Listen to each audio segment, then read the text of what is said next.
I will be able to provide a Scantron form, so you want to bring a number 2 pencil, though I'll probably have it.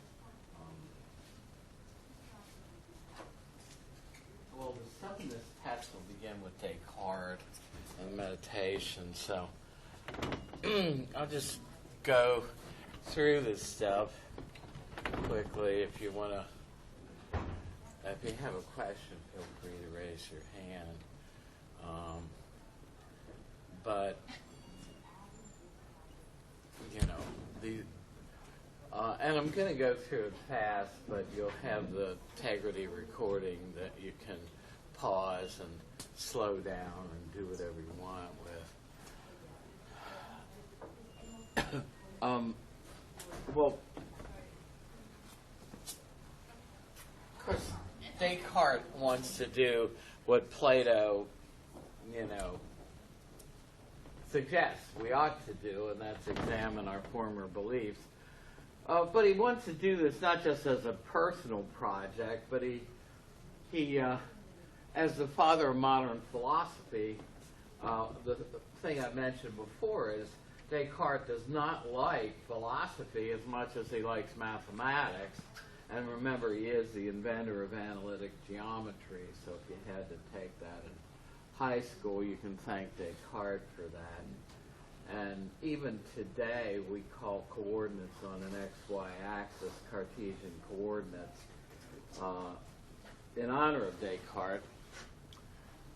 So the thing he found about mathematics is there's a review sheet there if you want to get one.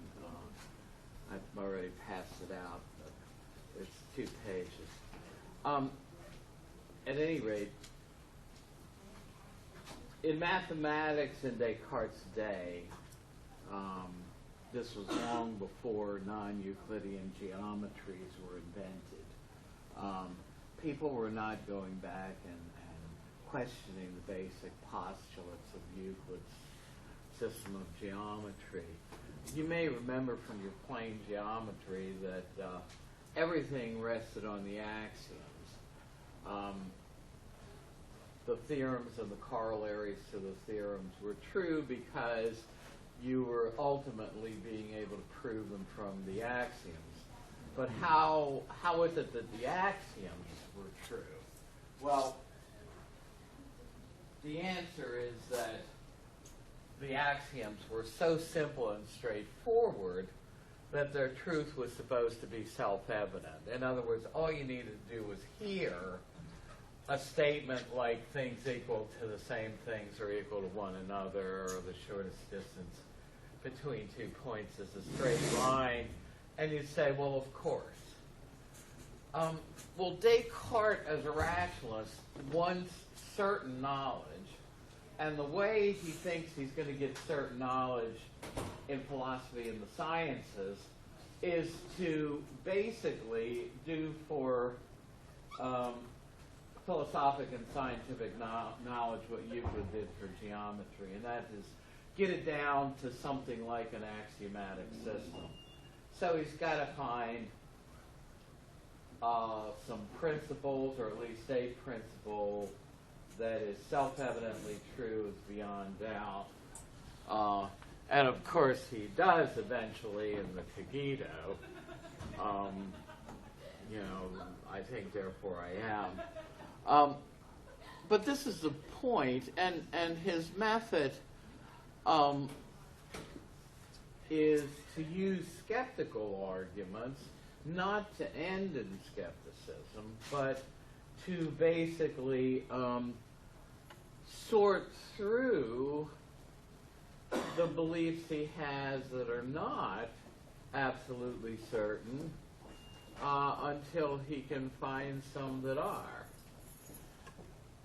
And so this is what he thinks then needs to be done to put philosophy and the sciences on firm ground. Find some absolutely certain truths and rest them on these truths. And so he also believes that A lot of false notions have crept into philosophy, a lot of indefensible notions, especially from the Middle Ages. And so what he really wants to do is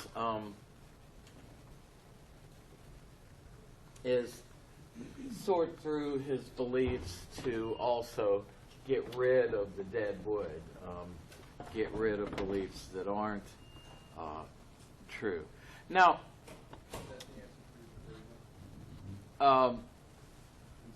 well, yeah, the way he's going to treat his current beliefs, I'm sort of taking these in order, is he knows he doesn't, that it would be very hard to try to prove false the beliefs he wants to eliminate. But he's going to use skeptical arguments to raise doubts about these beliefs, and so if he can raise a doubt about them, then he will be able to treat them as if they were false, even if they're not, even if he can't prove they're false. So that's how he's going. So he's going to treat his current beliefs as false if he can raise a doubt about them. And the methodology he uses is called methodic doubt, or methodological skepticism, hyperbolic doubt, 3 names for the same thing. Well, Descartes also knows that it would be a non-starter to go through all his beliefs individually. So he's not going to do that. He's going to raise doubts about whole classes of beliefs. And so the first class is defined by the principle that basically what we perceive by our senses is certain and reliable knowledge, to paraphrase it. And the conjecture he uses, as you'll remember, to raise a doubt about this, is to conjecture that he may be dreaming. In other words, Descartes knows that there are optical illusions. He knows that small things or distant things are things with respect to which our senses can deceive us. But how can he call into question what seems to be absolutely certain knowledge that our senses give us? Knowledge of things like what's going on in the room around him. Well, he uses the dream conjecture to say, well, okay, even though these beliefs seem certain and they're vivid, he says, well, in a dream I thought I was sitting here in my room. There are copies of this on the desk up here. And I woke up and found that I wasn't, that I was in bed unclothed. So why couldn't I be dreaming now? And the way he's able to raise this doubt is he doesn't think there's an absolute test to show for sure that he's not dreaming. Now remember, this is hyperbolic doubt. You can say, well, does Descartes believe that in his real life? Did he really think that he might be dreaming? Well, no. I know he knows that there's the theoretical possibility. And all he has to do is raise this theoretical possibility that what his senses tell him might be something about which he can be mistaken, because his senses might be telling him a dream is real if he can't tell the difference.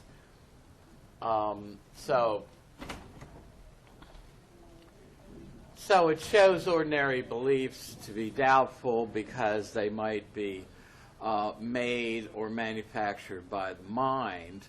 And even Hume later on says, look, we can't tell for sure if the beliefs and the perceptions we think we have are and we believe are caused by genuine external objects outside of ourselves. we don't know, because we can never get beyond those perceptions to check them out.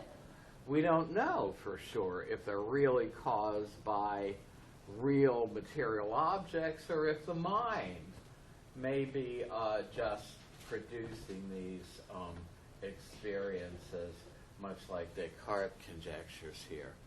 So waking, again, not distinguishable from sleeping because there's no sure test that he can point to that allows him to distinguish that. And you may disagree with Descartes here, and you'll see there will be an essay question option where you can choose an essay. So that essay, is it like the other test where you turn it in before the test, or do the essay during? Yeah. No, you'll work on it at home and bring a printed copy to the exam. I wanted to wait till there were more people in the room. When I finish Descartes, I'll switch and give out the question sheet. But yeah, it's the same as before. However, if you're prone to getting in things late, you'll notice that there's a pretty stern disclaimer on the bottom that says, the only way I'm going to guarantee that your essay is going to be counted at all, the only way I can guarantee it is if it's physically in my hands at the end of the exam period. When you walk out of here at 10 o'clock in the morning or whenever you finish a week from today. And of course your exam is a week from today. I think 8 to 10 a.m. is the official time slot they're giving. So it's not an exam. It's not an essay to be written out. However, if somebody does not have their essay, you do have the option of just writing one out there. So, okay. Well, so if we can't trust what our senses tell us about ordinary common sense knowledge we think we have of, say, about the room we're in, if we can't trust our senses there, Descartes' arguments also extend to observational sciences. It raises questions about, whether you can trust the evidence you get from sense observations in the sciences, even if they're aided by things like telescopes and microscopes. So the sciences the dream conjecture makes doubtful are those that are based on observation, like physics, chemistry, biology, astronomy. The ones he thinks he cannot raise a doubt about with this conjecture that he might be dreaming are the abstract sciences, mathematics, arithmetic, geometry. Why? Because Descartes is convinced that even if I'm talking about a square that's nothing more than a dream object, something my mind's creating for me, it's still got to have 4 equal sides to be a square. 2 plus 3, he thinks, is still going to equal 5, even in a dream. So he can't use this conjecture they might be dreaming to call mathematical truths into doubt. So he's got to bring in some other device. And here's where the hyperbolic doubt really goes out on a limb. But as I said before, you can make this more believable if you ask yourself, have I ever screwed up doing a problem on a math test? And if the answer is yes, because I'm guessing that not all of us have gotten 100% on every math test we've ever taken. If you have, good for you. The point is, suppose there were some malevolent being, malevolent entity, that was bent on messing you up on your math test. You know, that is kind of whispering in your ear, leading you astray. Well, if you think about it that way, it becomes more plausible when Descartes says, well, suppose there were some evil genius or evil demon leading me astray. Wouldn't that give me a device that I can use to raise at least a theoretical, a hypothetical doubt about even the truths of mathematics? Now, again, he's way out on a limb here, but he thinks that he can raise a doubt using this unusual, literary device of bringing in an evil genius. So what the evil demon conjecture shows about mathematical knowledge is that, we can bring it into question, even such certain knowledge. Well, of course, the belief that survives these conjectures is the belief that we exist. Descartes convinced that even if some evil demon is deceiving me in all his other beliefs about the world and what's going on around him,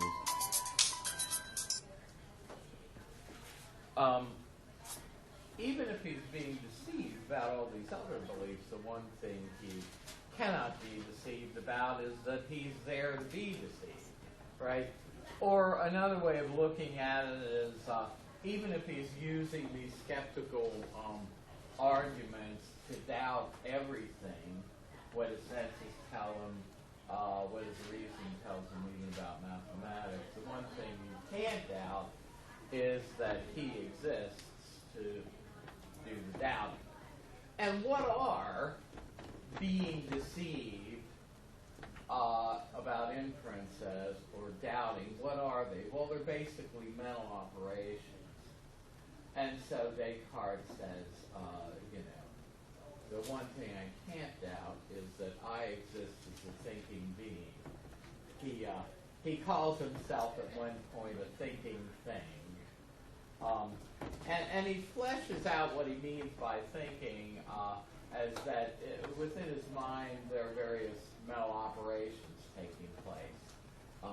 Perceiving something, affirming, denying, believing something, imagining something. So Descartes believes that he is essentially an immaterial being in a material body, and that while he can even raise a question about the existence of his body, and the way 20th century philosophers say this is we might all be brains in a vat. While he can raise these questions, the one thing he cannot question, he thinks, is his existence as a thinking soul. He, at one point, tries to argue that we're more certain that we exist as an immaterial soul or substance than even that we have a body, which basically turns on its head most people's beliefs in this regard, right? Even if, say, you have strong religious convictions that you have an immortal soul, you may say, well, that's a matter of faith, or it's not as obvious that I can prove that as that I can prove that I'm really walking around in a real material body. Whereas Descartes is trying to convince us that exactly the opposite is true, that while we can doubt whether or not our bodies are real, we can't doubt that we're a thinking thing. But the problem here, and one of the things the wax illustration shows, is, he wants this wax illustration, among other things, to show that we have more certain knowledge by means of our reason than we do by our senses. I'm not really there with Descartes on this one. And I mean, the argument is something like this. You know, if you heat the wax, all of the properties that the senses can discern about the wax have changed, right? Doesn't have the color, doesn't have the texture it had, may have a different odor, may have, you know, a different consistency. What tells me it's the same wax? Well, for Descartes, it's his reason that tells him that. So reason is supposed to be more reliable. You know, but as I said before, I mean, if I'm standing there watching two pieces of baker's chocolate melt to a puddle of chocolate in the bottom of the double broiler when I used to make homemade fudge brownies, you're telling me that it's my reason and not my senses that tell me that puddle is the same chocolate as the two squares that I took out of the box, you know, 15 minutes prior to that.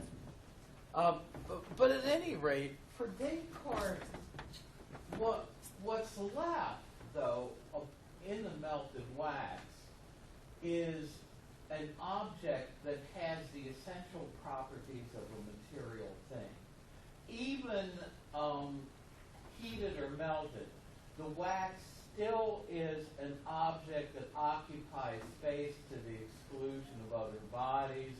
It is capable of motion, and it's located in space. And these are the essential properties of a material thing for Descartes.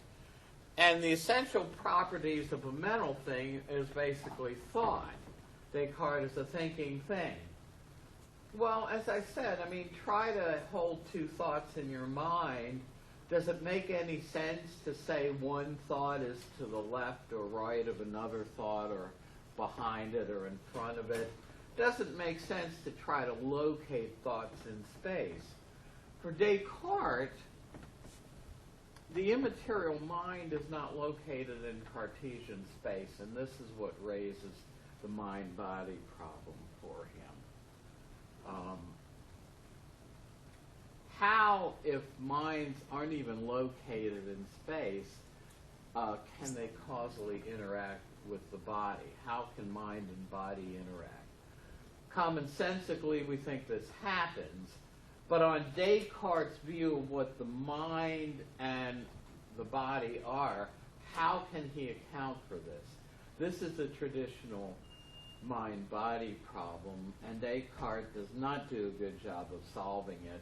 He conjectures that the pineal gland at the base of the brain is, the way he puts it, is of such subtle matter that even the immaterial mind can cause it to move and move the body through the pineal gland. Well, first of all, there's absolutely no observational evidence that that's the function of the pineal gland. But also, that just kicks the problem he has back a notch, because he's got as much of a problem explaining how the immaterial mind can move the pineal gland as he does in explaining how it can move the body itself, because both the pineal gland and the body are material objects located and extended in Newtonian space. Then there's also the more modern criticism about whether you're breaking Newton's laws by having the immaterial mind induce into what is supposed to be a closed system of matter and energy enough to say move my arm. You know, so these are problems that even today are raised by philosophers against anyone who wants to believe that they are a dual entity, a mind, an immaterial mind or spirit or soul, and material body. Okay, well, that's all we're going to say about Descartes.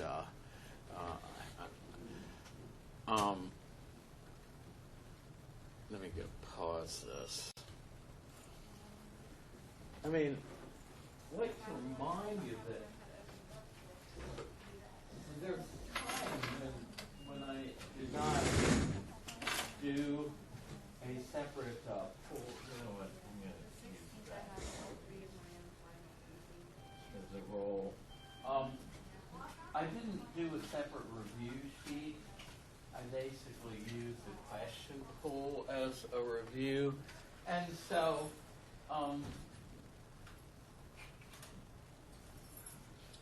you know, it sort of stands to reason that questions that I would think are important enough to formulate as essay questions are also going to cover the same kinds of things that I would focus on for objective questions.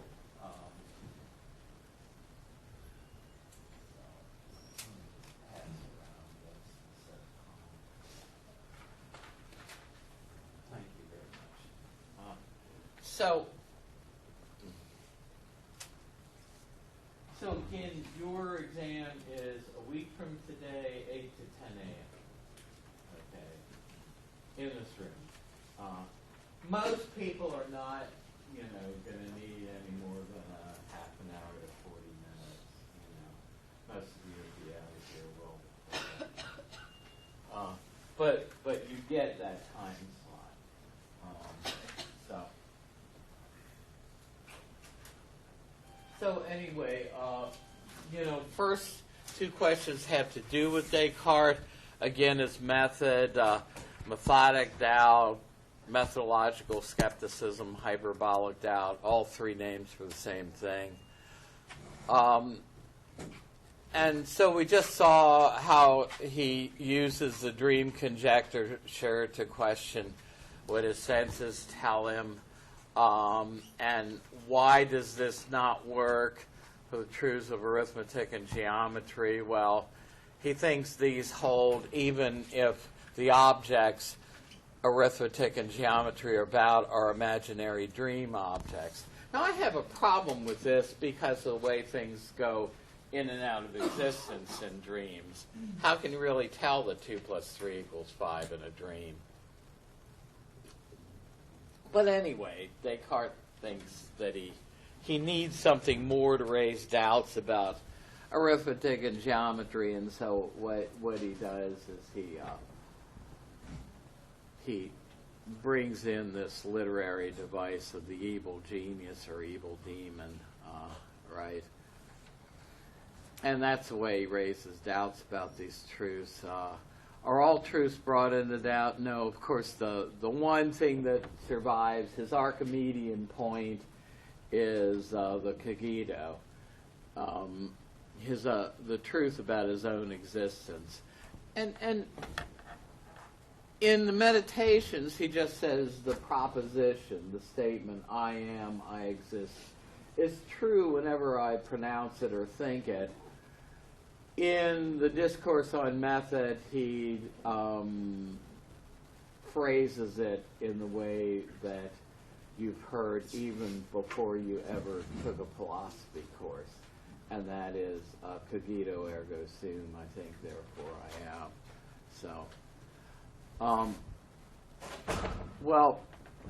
So those are the things that one focuses on.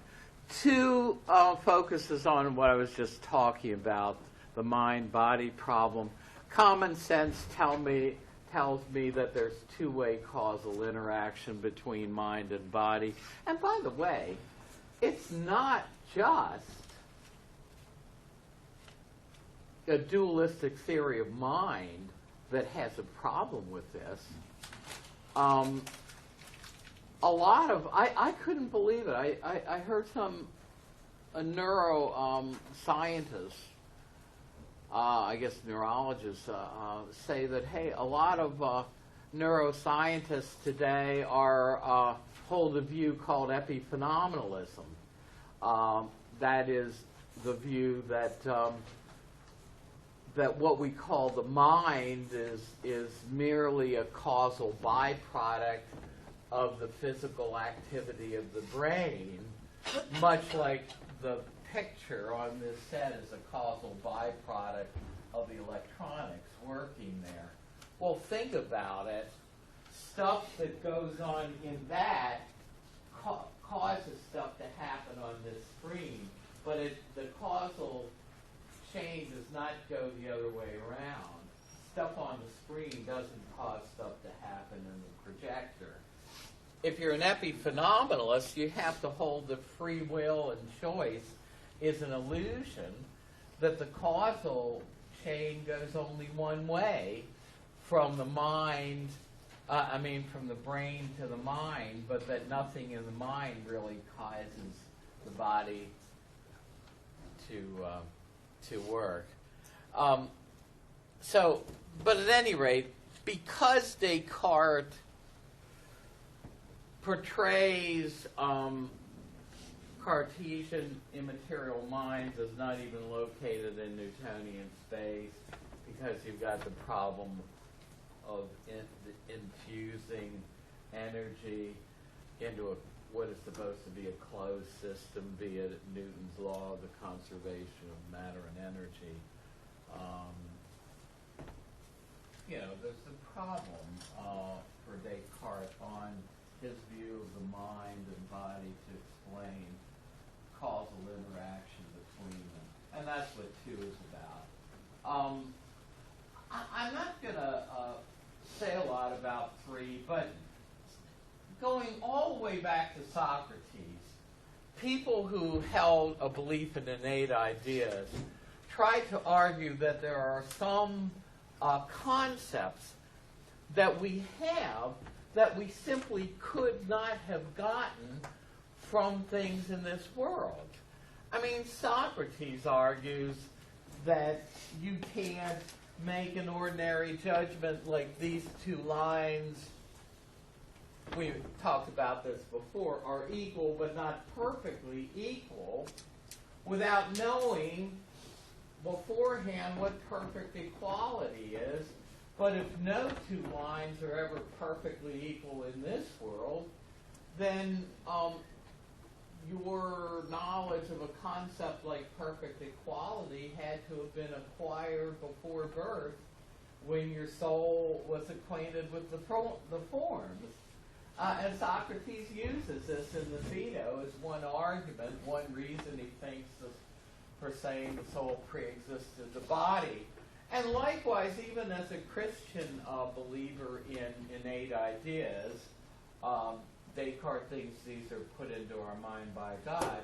He tries to argue that ideas like infinity, perfection, like Socrates did, and even his idea of God has to be innate. Cannot have been gotten from anything in this world. He even uses a proof of God to argue that his idea of God has so much reality that it could not have been caused by himself or by nothing or by anything in this world. The only sufficient cause for his perfect idea of God is God himself. Well, basically, if Locke and the other empiricists are going to say there is no innate knowledge, then it's incumbent upon them to provide an alternative story about how it is we can have some of the concepts that believers in innate ideas claim could only have been innate concepts, that we could not have gotten them from our senses. And basically, their strategy, the empiricist strategy, is to say that these concepts can be sort of constructed rationally from what our senses do give us.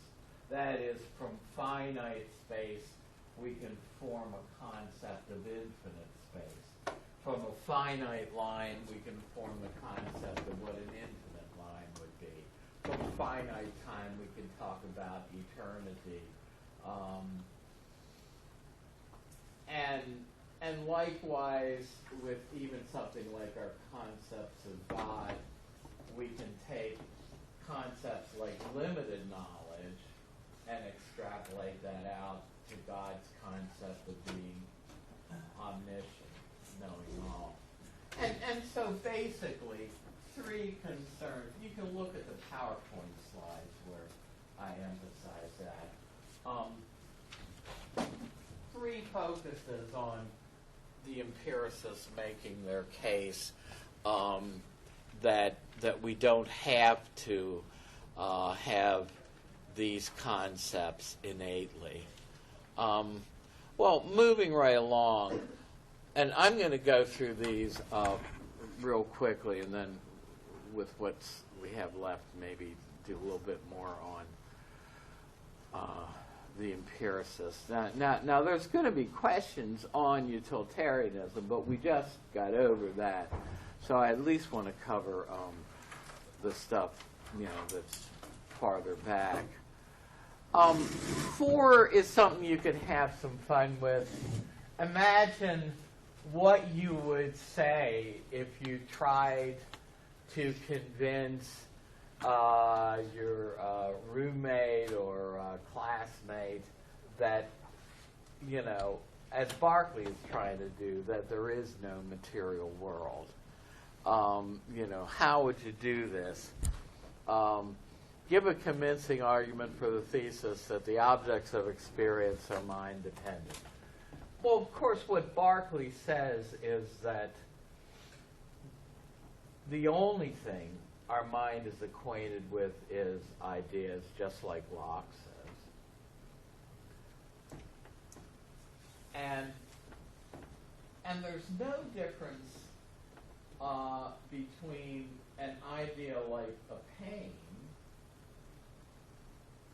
and, if I met you coming into this room and I said, watch out, guys, there's a pain running around in that room and you want to watch out for it because you don't want to have a pain. You look at me like I was from the moon, right? It seems absurd to say that something like a pain can just exist without somebody there to feel a pain. But you have to understand that while a pain is a sensation, so is a sensation of hardness, a sensation of weight, a perception of the size and shape of something. In other words, all of the qualities of what we call a material object for Berkeley are just simply sensations like pains. Look at that quote where Berkeley says it's a strange belief among human beings that things like mountains, houses, rivers have an existence apart from their being perceived. But Berkeley says, well, what are these things but sensations? And isn't it plainly repugnant that a sensation would exist on its own without being perceived? So, if the objects we encounter in our everyday life are nothing more than sensations, and no sensation can exist without a perceiver, then nothing we encounter in this room can exist without a perceiver. Now, of course, Berkeley does make a distinction between his ideas and God's ideas. An idea that's out of my control, like walking forward and walking into a desk here or table, is one of God's ideas, right? But note how Berkeley gives a system to contrast materialism. Materialism says, hey, there's a material world that exists on its own apart from anybody perceiving it, and material objects are all that exists. And we don't need God around. They exist by themselves.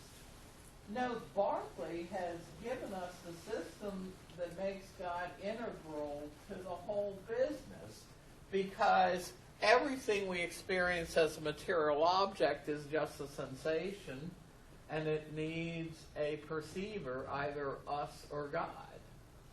So, well, okay. The distinction between primary and secondary qualities is really important. So that's what I'm thinking of for 4. And that's why I say you might start with the observation that sensations like pains are mind-dependent. So mind-dependent means dependent on a mind for its existence. So number 5, primary qualities, of course, are qualities that for Locke really are, in material objects, independent of perceivers. And our perceptions of them resemble them. In other words, for Locke, that door really has the property of rectangularity. And my ideas of that door, when I look at it, are of a rectangular thing.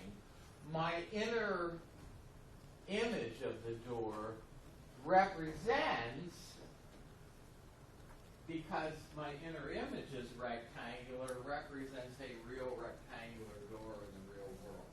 So things like the shape, the size of something, feelings of hardness, weight, number, this is 1 door, not 2 or 3.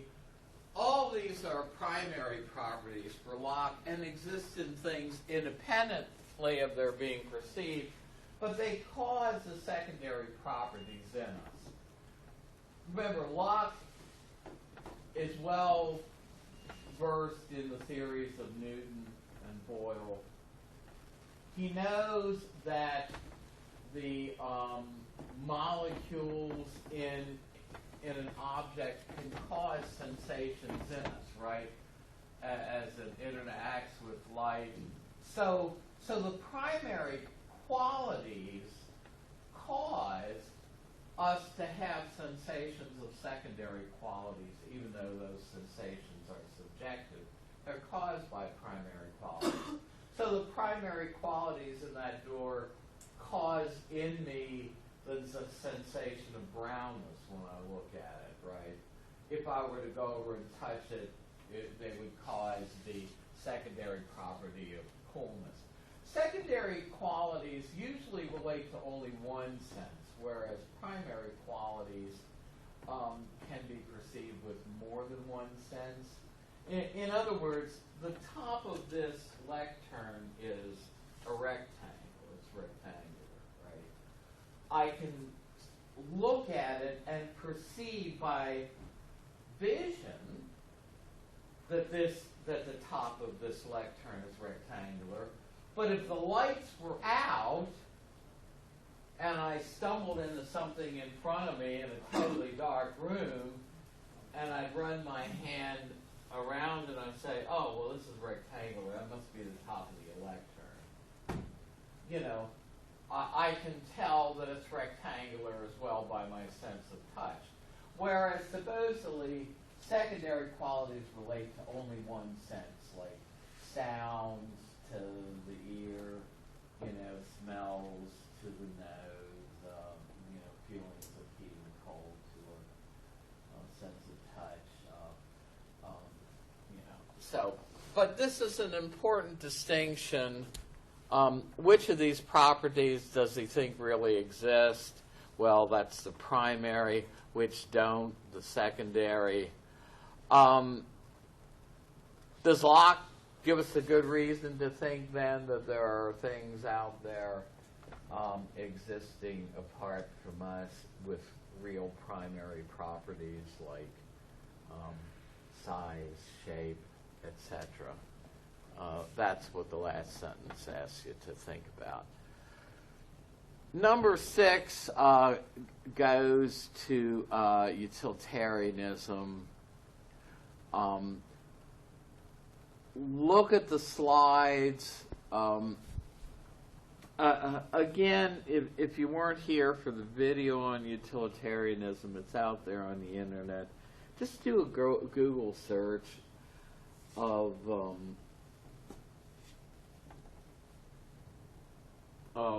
the Examined Life or the Examined Life video series, and it'll bring up a page that'll ask you to click on a word that will give you a complete demo of something in the series, and it happens that what they use for a demo is the entire video on utilitarianism. So that's out there, and it's out there legally because the company selling these things uses the utilitarianism one as a demo. Now, somebody did have these out there digitally, illegally, for months before they finally shut them down. But if you're charging $500 to $800 for this video series, you don't want somebody out there throwing them for free on the internet in as good a quality as the digital copies on the thing. So I knew that wasn't going to be there for long.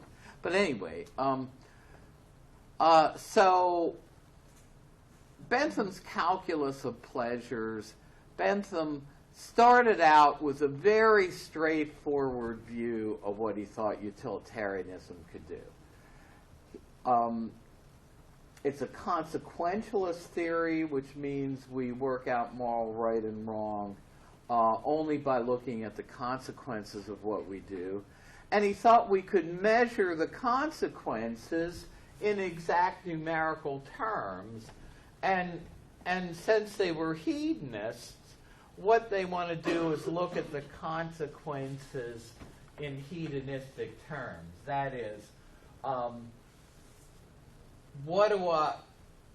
do I measure my actions insofar as they either increase the overall happiness of everyone concerned, their pleasure, or decrease their, or produce pain and unhappiness.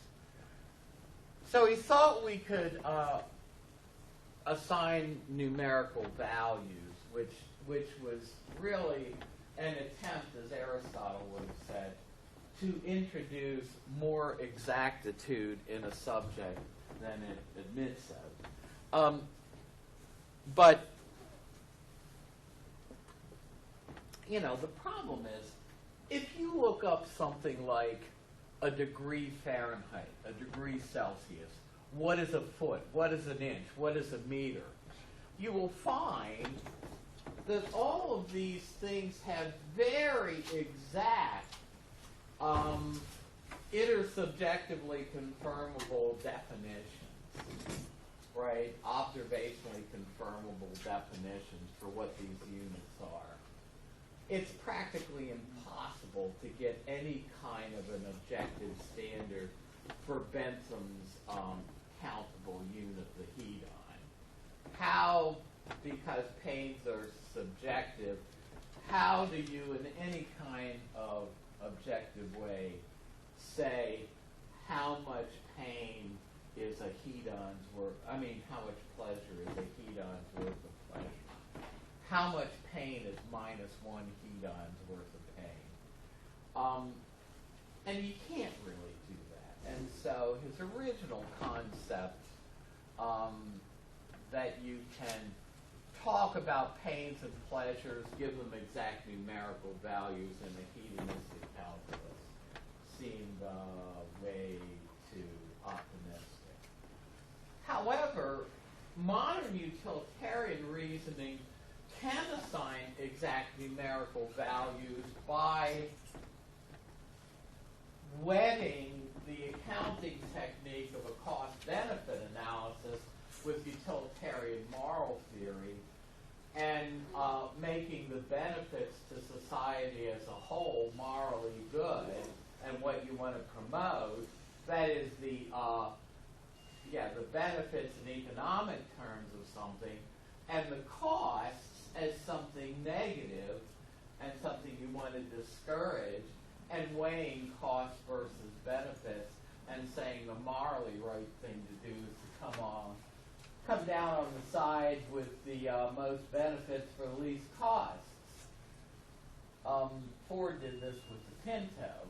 They decided it was cheaper for them to kill a certain number of people at $10,000 a person or $100,000, whatever it was, than it was for them to install an $11 part that would shore up the gas tank and keep it from going up in flames in a low mileage rear-end collision.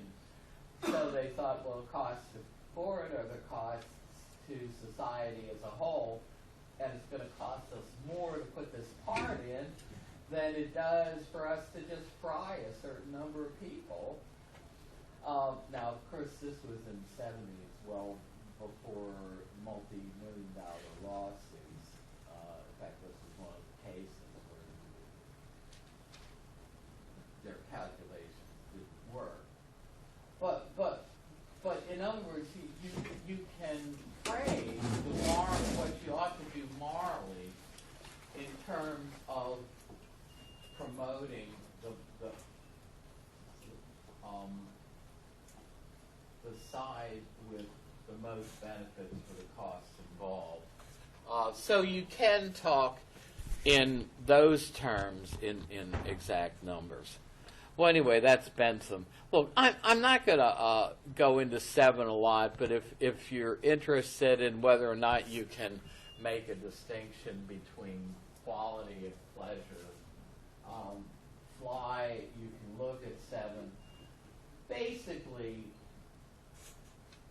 Bentham, in viewing all pleasures as quantitatively, and thinking the only thing that we need to do when we're trying to do utilitarian moral reasoning is look at the total quantity of pleasure and pain involved in doing A as opposed to doing B.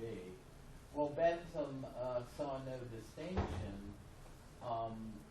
as long as their quantity was the same between various pleasures and pains.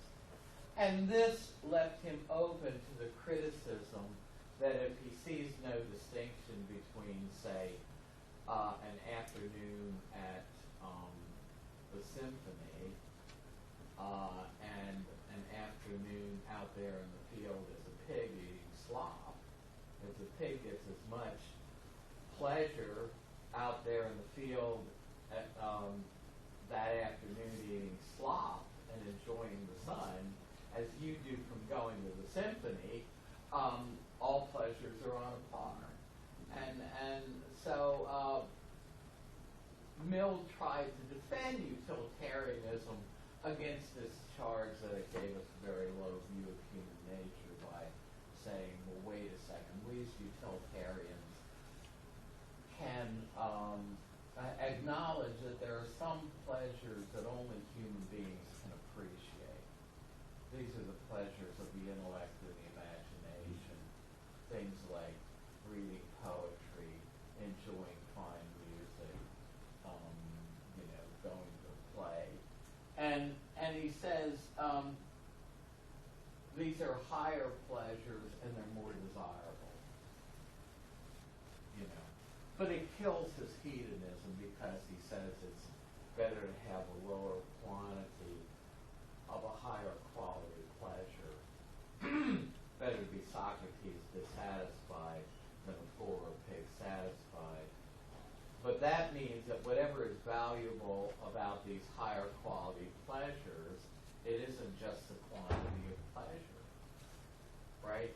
Better to have less pleasure, but the higher quality pleasure of discussing philosophy, like Socrates had, than to just have the lower quality pleasures of eating and drinking. And so it gets you away from hedonism because for a hedonist, pleasure or happiness is the only thing worth seeking for its own sake. Anything else that is good only ultimately insofar as it increases happiness or pleasure or decreases pain and unhappiness. But no other good for a hedonist is good in and of itself. But if you're saying that there are things that are good about the higher pleasures that can't be just treated in terms of the quantity of pleasure and pain, then you're saying that there are other things that are good in themselves. And modern utilitarians like Jonathan Glover acknowledge this. And they say, yes, happiness is worth seeking for its own sake, but so are things like knowledge as a good in itself, self-realization, the realization of human preferences. So they're pluralists. Okay, so that's what 7 has to do with the fact that Hughes, in trying to defend hedonism, Mill actually abandons it. And 8, again, if you want to do 8, it's probably best to take a look at that video on the internet. I keep on thinking that I need to give you a link to that.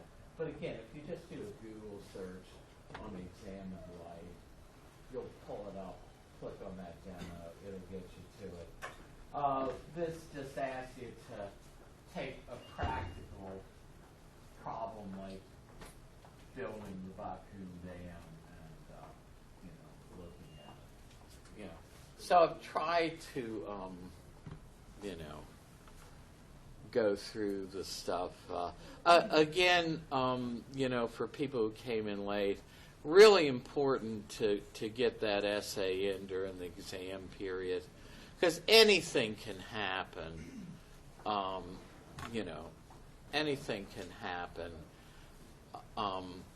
The last thing you want to do, now I am going to be on campus a little later, but your exam is pretty late in the exam period.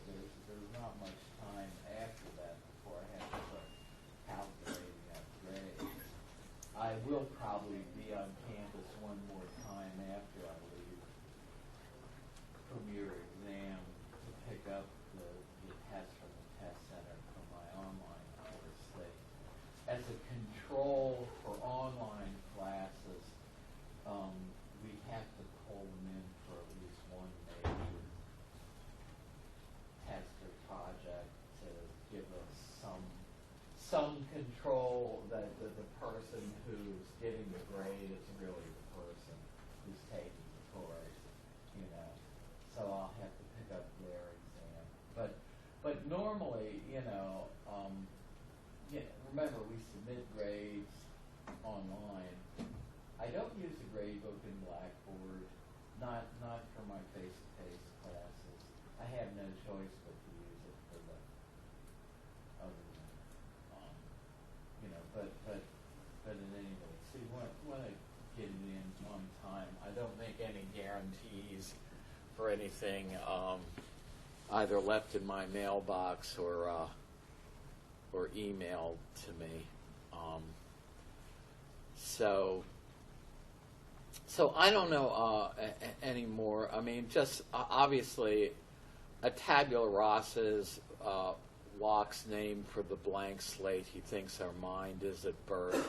There's no information in our minds, and what writes on the tablet is our experience. Remember, for Locke, an idea is what the mind, what Locke calls the understanding for Locke, is that part of us that's aware of the world, that's aware of what's going on around it. And what the mind or the understanding is immediately acquainted with, the immediate object of perception for Locke are our ideas, an inner object. And this is what leads to skepticism. Locke is in the egocentric predicament. The mind or the understanding is in the middle, surrounded by its own ideas, just like you would be in the middle if you were in a planetarium and looking at the stars projected. And the question is, how do you justify the belief that those ideas represent anything outside of themselves? And Locke thought you could with this distinction between primary and secondary qualities. Berkeley shows that it's hard to make a distinction between the two.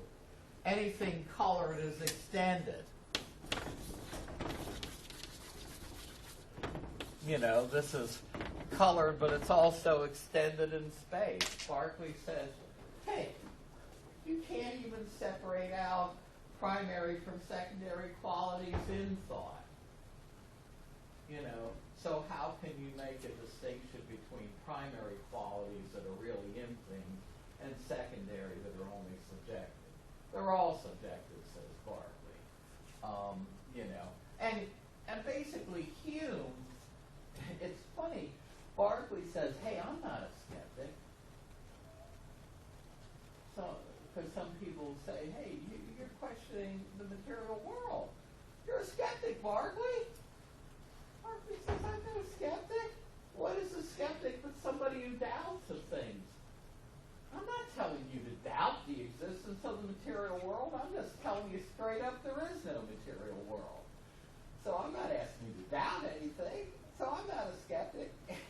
And Hume says that Berkeley's ideas are only skeptical can be seen from this, that they admit of no refutation and produce no conviction. In other words, even if we don't know how to answer Berkeley's reasoning, we are not buying his basic conclusion that there is no material world. Hume says the only thing we get from it is that momentary feeling of amazement you get when you hear a skeptical argument. But Hume says, look, I write all this skeptical stuff, and we didn't really go that far in Hume, did we? I forget. We did a little bit. He says, I'm going to de-emphasize Hume, though, a bit, because we didn't spend a lot of time on him. But he says, look,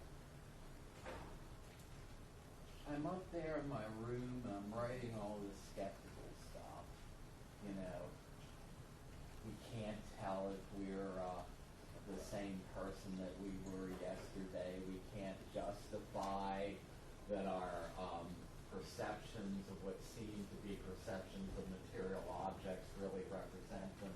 We can't justify the cause and effect relation as a necessary relationship that's going to hold in the future as the past.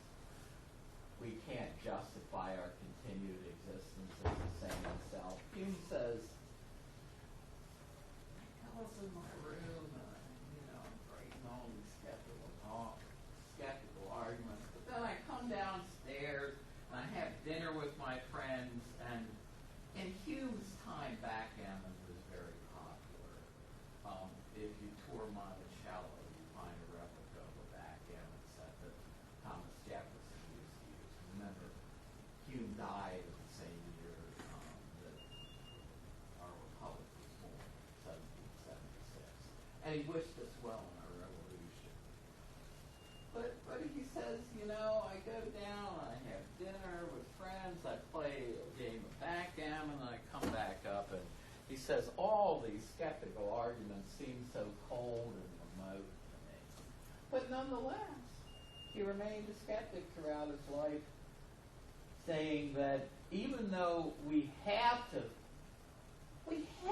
go around believing that we are the same person who was here yesterday, that, when I assign your grades, I take it for granted that you're the same person who did the work, who got the grade on test 1 that you're going to get,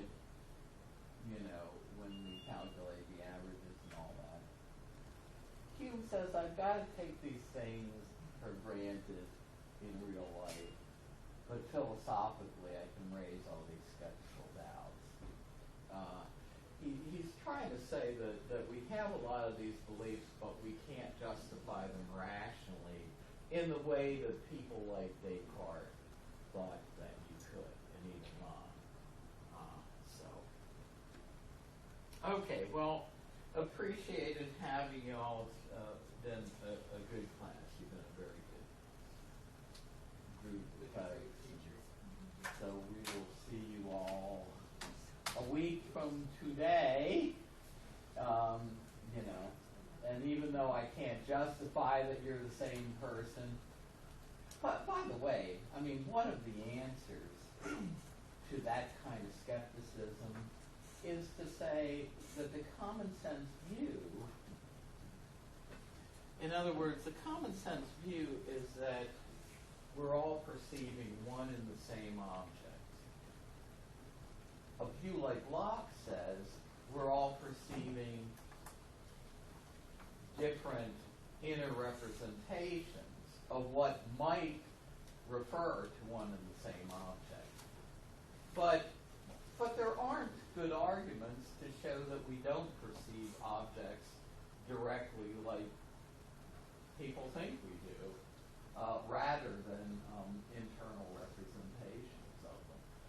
And if we do perceive external objects directly, then it's a good answer to that sort of skepticism, because we don't have the gap that Descartes and Locke, made for us between the world as perceived and the world as it exists. I mean, I'm a realist, but I also reject the claim that we are first acquainted only with our own mental life.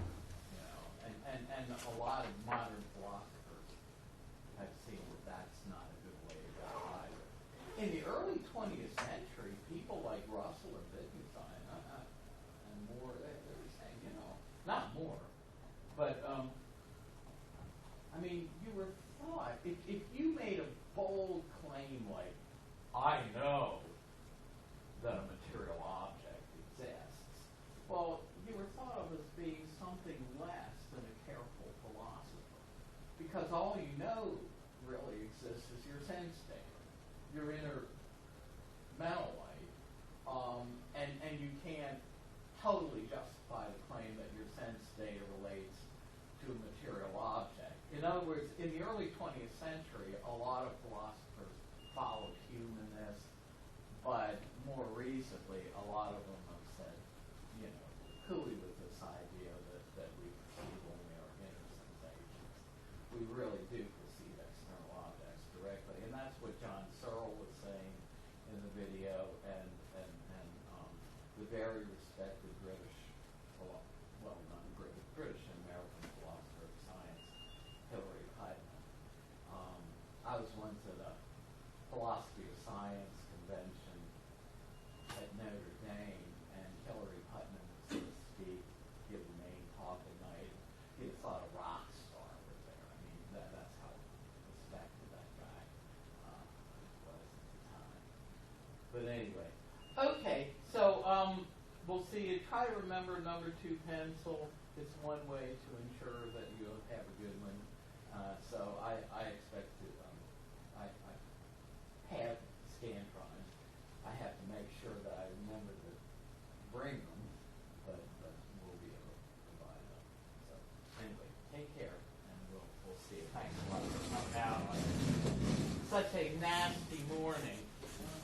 And be careful driving if you need to sign. There you go.